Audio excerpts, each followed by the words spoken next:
আপনাকে অনেক ধন্যবাদ।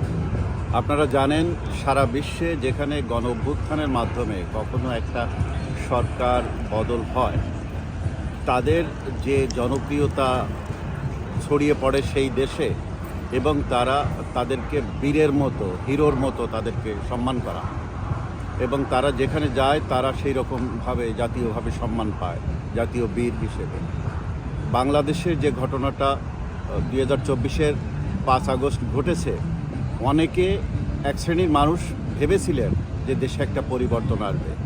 তারা ভেবেছিলেন সেই 52 সালের ছাত্ররা যেমন আন্দোলন করে ভাষা আন্দোলন সফল করলেন, যেমন 71-এ যুদ্ধ করে তারা দেশ স্বাধীন করলেন, মহান মুক্তিযুদ্ধে অংশগ্রহণ করে যেমন 1990-এর আন্দোলনে এরশাদ সরকারের পতন ঘটালেন ছাত্ররা, ঠিক সেই রকম একটা কিছু এই ছাত্র সমাজের কাছে এক শ্রেণীর দেশের মানুষ তারা আশা করেছিলেন।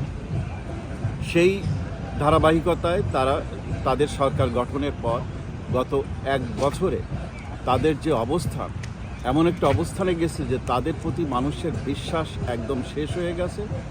এখন তারা জনগণের সামনে যেতে পারে না, তারা যেখানে যাচ্ছে সেখানে পিটান খাচ্ছে। গোপালগঞ্জে গেল, সেখানে আর্মির গাড়ির মধ্যে বসে, সাজোয়া গাড়ির মধ্যে তারা ইঁদুরের মতো লুকিয়ে পালালো, জানে বাঁচল। এইরকম একটা অবস্থায় তারা যেখানে যাচ্ছে সেখানেই তারা জনগণের পিটানের মুখোমুখি হচ্ছে। পাবলিক পাইলে তাদেরকে পিটিয়ে মেরে ফেলবে, এমন একটা অবস্থা। এটা আমাদের দেশকে কোথায় নিয়ে গেল? গত 1 বছরে এই দেশের অর্থনীতি যে ক্ষতি হয়েছে, চাকরি বাকরি, মানুষের ব্যবসা বাণিজ্য, নিরাপত্তা, ঘর বাড়ি ধ্বংস, নারীদের উপর অত্যাচার, কোথায় গেছে দেশের অবস্থা? আমরা তো এমন পরিবর্তন চাইনি। ইতিমধ্যেই আপনারা জানেন যে এই 3 আগস্টে এদের কথা ছিল এরা জুলাই সনদ ঘোষণা করবে।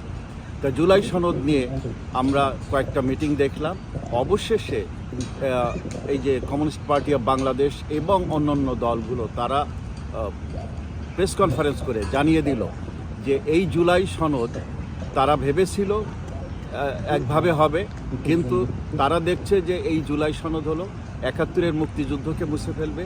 এই জুলাই সনদ আমাদের জাতীয় যে সংবিধান আছে সেই সংবিধানকে তারা মুছে ফেলবে, বাদ দিয়ে দেবে। জাতীয় 4 নীতি যেটা আছে সংবিধানে সেটা বাদ হয়ে যাচ্ছে, মুক্তিযুদ্ধের আদর্শ বাদ হয়ে যাচ্ছে। এরা বলতে চাচ্ছে এদের এই জুলাই সনদের মাধ্যমে 2024 থেকে